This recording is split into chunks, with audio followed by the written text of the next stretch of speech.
SCP-097 Object Class Euclid. SCP-097 is a 10-acre area of land in the Midwestern United States. It is the abandoned remains of the County Fair 1969, an area of approximately 2.3 kilometers squared, approximately 5.4 square miles. Structures within the SCP area exist in a state of moderate disrepair, consistent with the expected age and environment.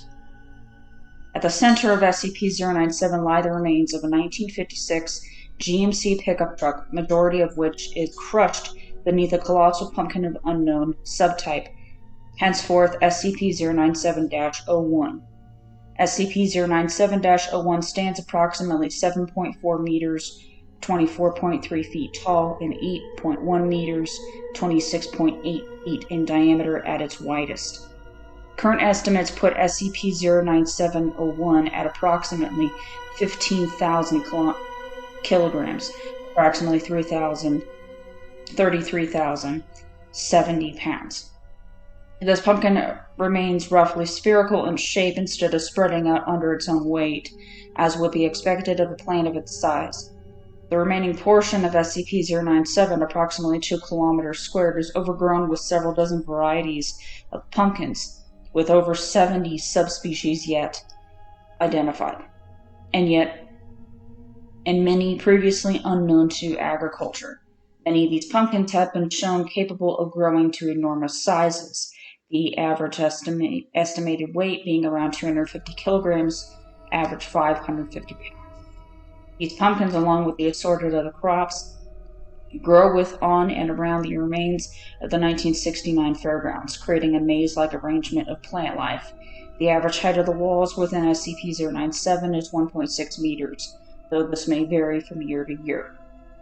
Between April and November each year, the area within SCP-097 has produced a number of anomalous phenomena ranging from benign to implicitly aggressive.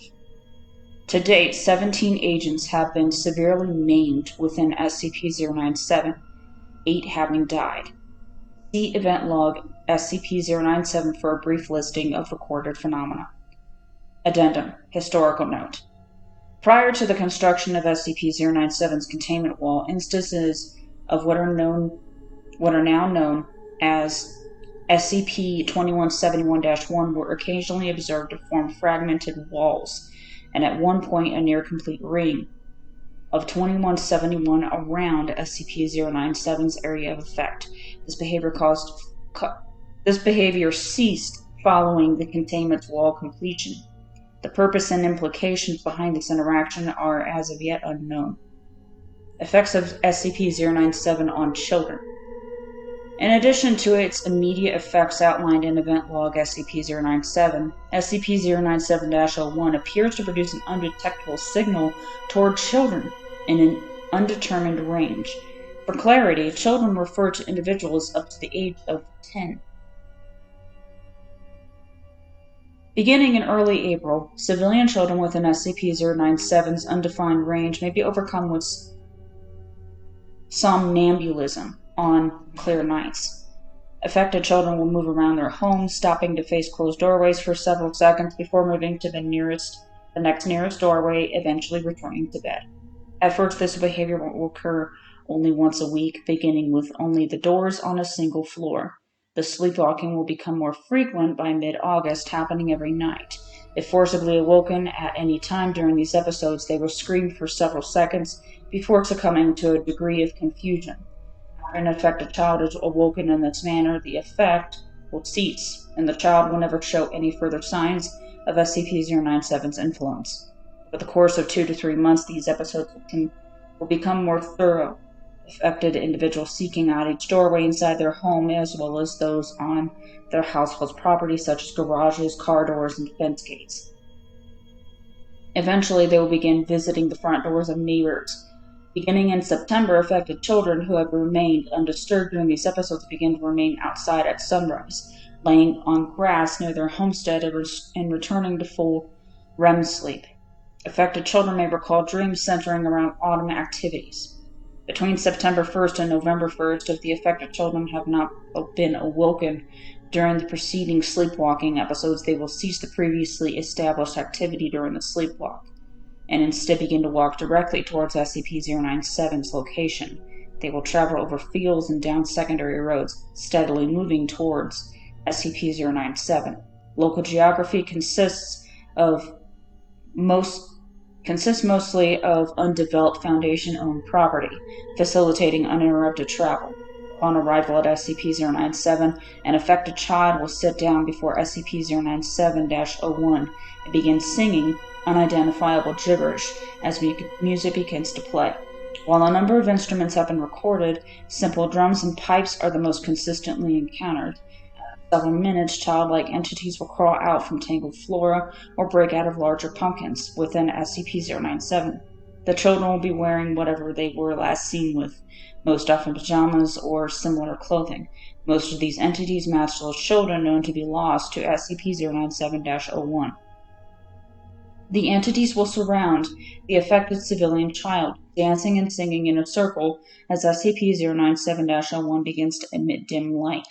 The affected child will awaken, normally expressing a great deal of terror. The instant any vocalization is produced, the entities will swarm and kill the child. Methods used are different in each instance, but usually involve dismemberment or strangulation. At this point, any and all efforts to interrupt the entities will fail, whether through breakdown of equipment, sudden intangibility of these subjects, or expressive violence on the part of SCP-097.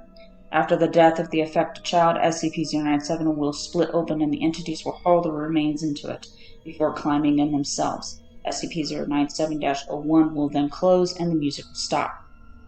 Before the containment wall was erected, at least children between the ages of 3 and 10 are known to have been lost to SCP-097. See Event Log SCP-097 for current examples of SCP-097's behavior. Special Containment Procedures. SCP-097 is contained within the limits of the property where it was initially discovered, Zone SCP-097. The property is surrounded by an 8-meter-tall concrete block fence fitted with barbed wire and security camera systems. Satellite images of Zone SCP-097 are to be doctored, removing all traces of the area. Any and all new plant growth outside the containment area suspected to originate from within the SCP is to be sterilized through application of boiling salt water and/or incinerated. Absolutely all abnormal behavior is reported to Dr. Bridge within 10 minutes of occurrence. If any personnel or the families experience hallucinations or thematically related dreams outside of containment, they are to contact Dr. Bridge to schedule treatment. Localities surrounding SCP-097 specifically are to be monitored from the 1st of April until the 1st of November every year for affected civilians. Medical establishments dealing with sleep abnormalities are to be monitored for signs of SCP-097's influence. Civilians below the age of 16 encountered alone within 1 square kilometer of Zone SCP-097 are to be taken into Foundation custody and are to be treated with a Class B amnestic and returned home or the nearest police station. Personnel tasked with the returned civilians are to avoid public exposure. Each agent is to be assigned a cover story to follow if they do encounter civilians en route to their destinations. See Level 3 staff for details. The morning after the first frost of the year, a team of 25 agents armed with agricultural tools are to enter SCP-097 and clear away the outer plant matter. This process is not to continue past. Event Log SCP-097. This is a general incident log for SCP-097 for the cycle between September 1st and November 1st. This is an abridged version. Please requisition full individual reports from Dr. Bridge. During this time, 4 civilian children were captured and returned to their families. September 3rd, time 9:39. Cameras 4B, 4A, 4C, 5B view a child approximately 4 years of age walk between tangles of plant matter towards SCP-097-1 over an 8-minute period. Child appeared to be dragging a stuffed animal. Notes: child appeared on footage during review period. No figure was viewed at the time of recording. September 5th at 1733. Human scream heard within SCP-097 heard throughout the site. On-site personnel described it as possessing a small child's voice, sustained for approximately 3 minutes before stopping abruptly. Staff reported feeling as if they were being watched during the event. September 8th. Unknown time. Several bed sheet ghosts are seen through various security feeds throughout the day. Would only appear for approximately 1 to 3 seconds before vanishing again. Staff did not report seeing any anomalous entities firsthand. Patrols doubled for the remaining time in the SCP cycle. September 13th at 22:19. Unidentifiable singing is heard throughout the site, persisting for 3 hours before becoming silent. Recordings revealed song-like gibberish, with up to 30 individual children's voices singing at any time. Recordings archived for future study. September 19th at 14:27. Agent McRoy cuts a pumpkin's vine with a machete. Severed vine proceeded to bleed approximately 50 liters of human blood before shriveling. Blood type AB negative, no DNA match. September 24th. Unknown time. Overnight, 2 separate pumpkin patches grew into the rough approximations of humanoid figures lying on the ground, destroyed without incident. September 25th at 5:17. Agent Long found decapitated, neck against a pumpkin. Disappeared en route to a restroom break. September 27th at 2:50. All light bulbs on site burn out within a 2-minute period. Critical areas repaired before nightfall. September 30th at 12:16. Sudden shift noted in the location of several dozen gourd plants. Time and nature of actual event unknown. October 1st, 14:29. Agent Cole accidentally damages and breaks pumpkin during weekly examination of SCP-097. Pumpkin splits open, revealing a complete child's skeleton in the fetal position within. Female, approximately 5 years old. No DNA match. October 2nd, unknown time. 29 freshly decapitated crows found outside SCP-097's containment wall. No notes. October 6th at 6:37. Matured pumpkin plant found to have replaced a potted plant growing inside Dr. Bridges' office. Indoor plants banned from the site. Pumpkin incinerated immediately. October 7th at 16:50. Agent Matthews falls unconscious during patrol and cannot be awoken until removed from property. Agent reported dreaming of autumn colors and the smell of leaves. Full recovery, reassigned to desk work pending examination. October 11th at 7:38. Research Assistant Stern reports overwhelming taste and scent of pumpkin permeating her senses. No other personnel report anomaly.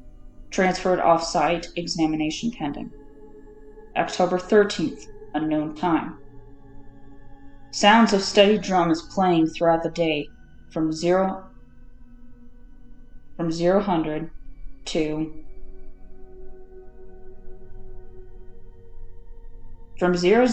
23:59.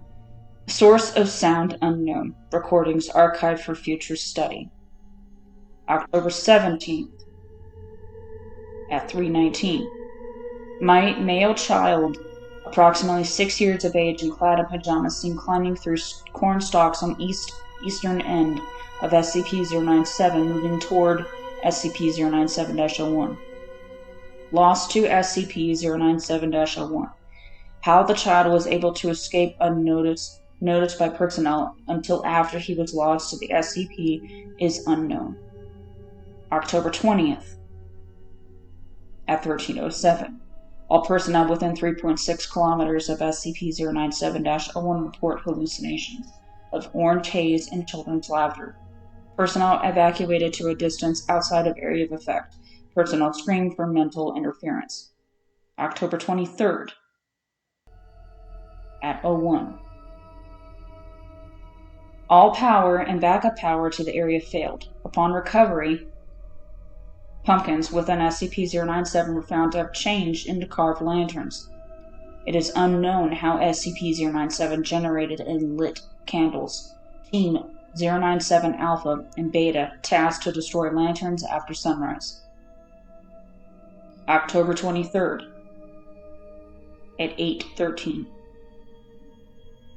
Team 097 Alpha reports seeing and hearing children playing among the flora within SCP-097. Recordings lack the entities expected from the reports. Children noted to be clad in pajamas. Teams pulled from SCP, screened for mental interference. October 25th at 11:49. Zeta Mays and errata kernels fall from the sky around SCP-097, does not fall within containment walls. Area cleansed with flame units and replanted with non-invasive, non-native grasses. Pavement of outside area pending. October 26th at 21:13. Research Assistant O'Toole overcome with nausea and vomits pumpkin seeds. O'Toole did not eat pumpkin seeds previous to vomiting. Research Assistant O'Toole transferred to site for examination. Seeds incinerated with prejudice. October 27th at 10:03. Research Assistant O'Toole appeared to have died overnight. Autopsy reveals thoracic cavity filled with pumpkin seeds. Body incinerated at site. All personnel scheduled for full physical and examination. October 28th at unknown time. Unintelligible whispering, gibberish heard by fertile female personnel throughout the area when the view of SCP-097. Phenomena continues throughout the day, continuing for the duration of SCP-097's cycle until November 1st. Associated personnel removed from duty and scheduled for examination. October 28th at 17:45. Headlights of vehicle underneath SCP-097-01 light and stay lit until daybreak. No notes. October 29th at unknown time. Fruit trees within SCP-097 blossom over the course of 5 hours, beginning at roughly 7 o'clock. Flowers wither and fall soon after. No notes. October 29th at 8:07. Pumpkins near south entrance to SCP-097 begin spontaneous bleeding from the stem. Continue bleeding for 3 hours. Blood type AB negative, no DNA match. October 31st at 3:10. Several dozen unidentified spheres of red light viewed drifting above SCP-097 and surrounding area. When light was shown directly on a sphere, the piercing shriek was heard. Personnel called into the main building until the spheres dissipated at dawn. October 31st at 12 o'clock. Sounds of steady drums are recorded from within SCP-097. Drums persist for the following 12 hours. No source identified. Recordings archived for future study. October 31st at 14:19. All strawberry plants within SCP-097 wither in unison. No notes. October 31st at 17:43. Between 25 and 30 animate human skeletons of varying size are recorded breaking out of the larger pumpkins within SCP-097. Skeletons traverse through SCP-097's floor to the northeast Peachtree and hang themselves from its branches using lengths of grapevine, electrical cable, and decaying rope. Skeletons ceased anomalous behavior after pantomiming death by hanging. Death throes continued for approximately 23 minutes. Skeletons recovered after first frost all appeared under 12 years of age. No DNA matches. Skeletons are incinerated after examination.